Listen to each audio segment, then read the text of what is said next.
नमस्कार, जय जोहार, जय छत्तीसगढ़। संगवारी हो, आज मैं मिले हूँ बहुत पुराना दोस्त है हमार। और संगवारी हो, आप मैंने बता बहुत खुशी होते है कि बारले बाबू म्यूजिक वर्ल्ड करके भैया के यूट्यूब चैनल है जिसमें बहुत ही सुगर छत्तीसगढ़ी गीत आद रहते। तो संगवारी हो एक चैनल में एक बार जाके बिल्कुल देखो, बहुत ही सुगर वीडियो मिली आप मन ला।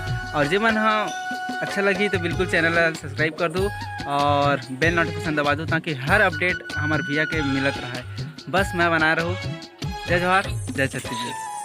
सस्ता माल है रे, अरे ताजा माल है वो ताजा। कहाँ पर लबारी मारत हस रे? अरे हमर कक्का नहीं है, छोटे बिरेझर वाले लखन बार ले ओकरे बाड़ी तोड़ के ला वो। अरे सिर तो कहा था एकदम बढ़िया है, ले ले। नहीं लेवाऊं, ले लेना। नहीं लेवाऊं टूरा रे, तुरी सलहा घुलहा कीरा। ले लेना बाई वो मोरे ताजा ताजा केरा।